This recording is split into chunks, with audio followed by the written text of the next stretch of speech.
Bien entendu, le site où l'on se trouve actuellement n'est plus celui qui a été construit en 1885, qui a démarré ses fonctionnalités en 1885. Il a changé au fil du temps, mais des changements que l'on peut voir tout autour de nous, qui sont toujours liés avec l'évolution de sa fonction.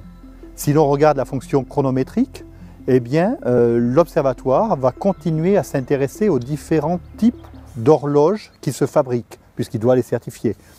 Et que ce sont aussi des horloges qui peuvent être ces horloges maîtresses.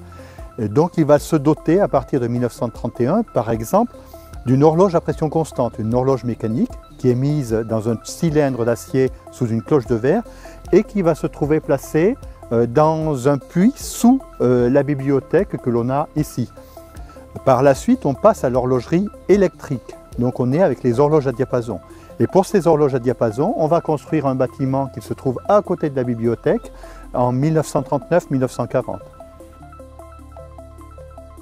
Autre construction liée à l'horlogerie, mais là aux produits qui sont contrôlés par l'observatoire, le bâtiment des tables vibrantes qui se trouve derrière le pavillon de la Méridienne. La Première Guerre mondiale a fait énormément de dégâts, mais du côté des armées, elle a mis en valeur le rôle que devait jouer l'aviation. Un rôle qui n'en était plus au balbutiement, puisqu'il y a eu une utilisation très complète de l'aviation au cours de cette guerre.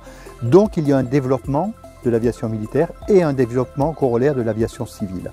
Le directeur de l'observatoire, René Baillot, obtient en 1931 un gros marché avec les services techniques de l'aéronautique. L'Observatoire de Besançon va contrôler et certifier l'ensemble des chronomètres qui seront embarqués dans les avions. Et donc c'est pour ce rôle de certification et les instruments qui vont être utilisés que l'on construit le pavillon des tables vibrantes, dont le nom dit bien à quoi il devait servir. Le rôle de l'Observatoire en tant qu'organisme produisant l'heure a diminué à partir de 1911, puisqu'à partir de cette date, l'heure est diffusée par TSF depuis la Tour Eiffel. Elle est calculée par l'Observatoire de Paris, diffusée par TSF. Donc on a un peu moins besoin de la lunette méridienne pour calculer, pour fabriquer l'heure.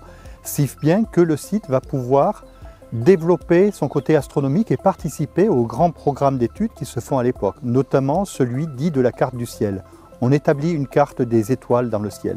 Et pour ce faire, le directeur Baillot va utiliser le legs du premier directeur de l'Observatoire, Louis-Jules Gruet, qui disposait d'une certaine fortune personnelle et qu'il avait laissé à l'Observatoire étant sans descendance.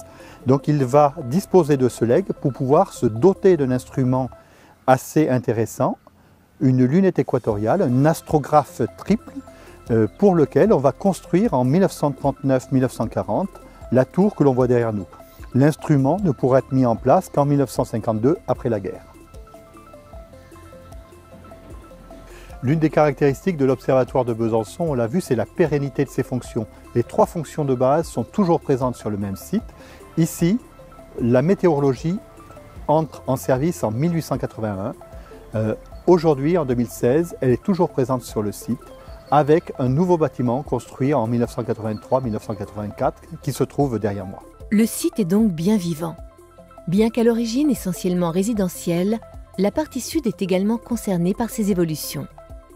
En 1970, le pavillon de l'Équatorial droit est remplacé par un bâtiment destiné à des laboratoires et des bureaux. Cette construction matérialise la réorientation heureuse de l'Observatoire vers la recherche fondamentale dont témoigne l'établissement actuel.